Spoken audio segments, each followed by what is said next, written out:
ভালো দেখা যাচ্ছে। আসসালামু আলাইকুম ওয়া রাহমাতুল্লাহি ওয়া বারাকাতুহু। প্রিয় বন্ধুরা, দূরে কাছে দেশে প্রবাসে যে যেখান থেকে দেখছেন, বলেন তো আমরা কোথায় আছি?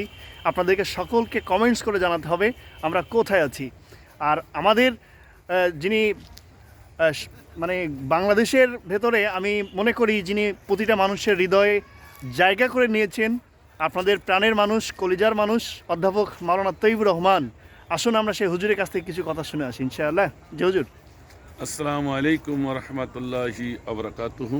প্রিয় সাথী বন্ধুরা, আমরা পূর্ণ একটা ঐতিহাসিক জায়গায় এসেছি। হয়তো ছোট ভাই উপস্থাপনায় বলেছে কোথায় এসেছি, সেই জন্য জায়গাটার নাম আমি বলবো না। তো আসলে আকর্ষণ থাকলেও আপনারা অবশ্যই জানাবেন যে আমি ঐতিহ্যপূর্ণ একটি পুরাতন সাংস্কৃতিক এই ভিত্তির পরে আমরা দাঁড়িয়ে আছি।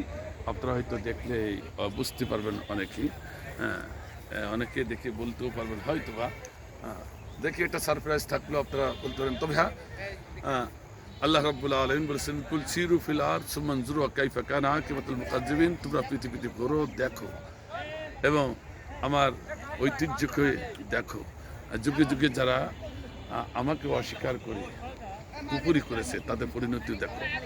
আমরা এই ঐতিহ্যবাহী এই প্রাচীন কীর্তি দেখে যদিও ভেঙে ছিঁড়ে চুরমার হয়ে গেছে, এই তো বড় আফসোস লাগে। এই প্রাচীন ঐতিহ্য দেখে আমার ভালো লাগছে, কিন্তু আজকে আফসোস লাগছে যেটাকে স্বর্গ বলা হতো, ধানমন্ডির 32 নম্বর যেটাকে স্বর্গ বলা হতো, সেটা একবারে মাটির সাথে মিশিয়ে দেওয়া হয়েছে।